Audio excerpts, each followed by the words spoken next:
Good morning, everyone. Happy Thursday. It is May 29th. Lisa, Lydia, Scott with you this morning. We're live on Facebook every weekday morning right around this time with your latest news and weather headlines, but it stays on your Facebook feed throughout the day, so you can watch it whenever it works best for you or listen to it as a podcast. You can find it at inform.com/podcast. Just look for the Inform Minute. All right, today begins our warming trend. Things are going to be heating up. Yeah, sunshine, upper 70s to near 80 today. Light wind, nice summery day. Yeah. My only holdback from calling it a perfect day is that we have to watch out for some wildfire smoke. Yeah. Fargo off to the south and southwest, unlikely to really see any of the smoke. We might notice maybe a milky look to the sky, but the worst of it's going to be further up to the north, where some haze and some reductions in air quality are possible today. I'd say Highway 2, Grand Forks, Devil's Lake, Bemidji, and points up to the north. You're gonna have to watch out for smoke starting about 2, 3 o'clock and then lasting into the evening drive. We get a little break in the smoke overnight into tomorrow morning, and then it pushes back in, mainly on the Minnesota side for tomorrow. On Saturday, I think everywhere sees some wildfire smoke. How bad is it is a question still this many days out. Our wind on Saturday is out of the northwest and it's light, so it's not a strong push of smoke. It's just kind of slowly filtering its way in. Some of it can mix down to the surface thanks to a cold front that's pushing through. Cold air sinks, heat rises, colder air moves in, it pushes down anything that's in the air up above us, which happens to be wildfire smoke. So we'll have to watch out for kind of an influx of wildfire smoke starting on Saturday and lasting through the weekend. Reductions in air quality are of course possible. I was saying this morning, smoke is tricky to forecast because it doesn't belong in the atmosphere. It's a foreign object. It is not supposed to be there. So it is kind of tricky to forecast. My rule of thumb generally is to leave it in the forecast until something moves it out. So I'm going to keep it around through the weekend at least. Okay. We'll see what happens as we head into next week because we do have a pattern shift and we've got some chances of storms and so on and so forth. So we've got some of those things that can help us get rid of smoke next week. Okay, before that, today the sunshine 78 here in Fargo, 82 up in Grand Forks. Tomorrow mid 80s, a little bit of a breeze, 10 to 20, but I think mid 80s with sunshine and a little wind will feel good. Yeah. A little air movement isn't terrible. If you're on the patio, you might have to put your fork on the napkin. That's about the worst of it.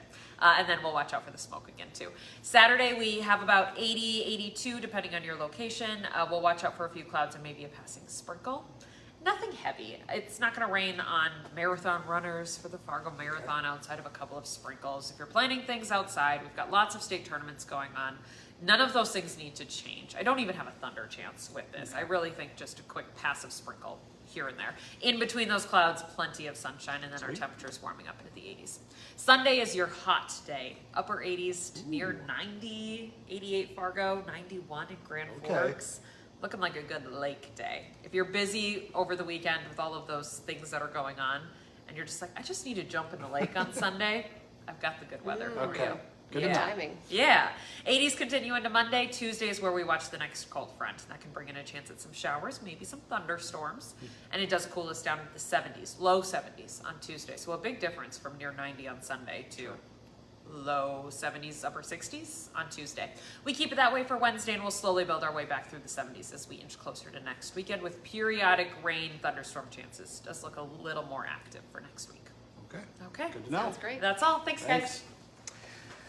Well, a Moorhead mom accused of murdering her 20-month-old son is in jail on $1 million bail this morning. 32-year-old Valerie Zamora made her first court appearance in Clay County Court. According to court documents, her son, Jose, had blunt force injuries all over his body, along with numerous internal injuries when she took him to the hospital on May 15th, where he died.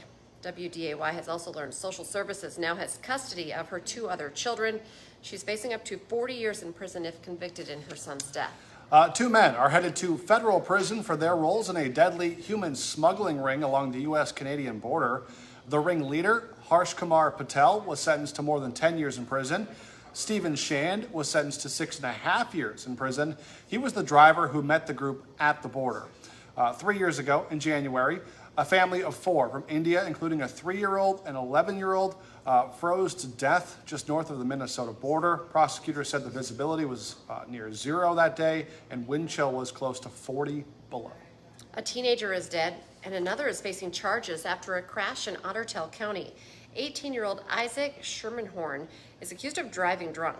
According to the sheriff, Schermerhorn crashed his truck into a ditch near Wadena right around 11 Tuesday night. deputies found the truck on its side and the body of 18-year-old Blake Unger nearby. He had just graduated from New York Mills High School last Friday. Schermerhorn is facing several serious criminal charges. His first court appearance has not yet been scheduled. All right, well, today is the last day of school in Grand Forks, and the first graduation ceremony is also happening tonight. That's for the community high school. That's at 7 tonight at the Betty Engelstad Sioux Center. The other two high schools will celebrate their graduates on Sunday, also at the Betty. The ceremony for Red River is at 1, and for Grand Forks Central, that'll follow that at 4 o'clock. This morning, Class A and B baseball and softball gets underway. Class A in Grand Forks, Class B in Fargo. Also today, it's a busy weekend. Oh, yeah. Girls State Soccer gets underway. Those games will all be played at Cheyenne High School in West Fargo. And finally, Girls State Tennis will also be played in Grand Forks this morning. We are going to have a very busy sports crew over the next several days. Our coverage of the singles and doubles tournament begins at 10 Saturday morning. You can watch every single game, all of those tournaments, live on WDAY Plus. Just scan the QR code that you've been seeing. You can find it online on inform.com, on our TV screen as well. But definitely a lot of sports action happening over the next couple of days. It's crazy how many sports events our crew is covering over this weekend. I said it this morning. I'm impressed, and I work here. I'm like, we're covering all of those baseball, softball, soccer, tennis.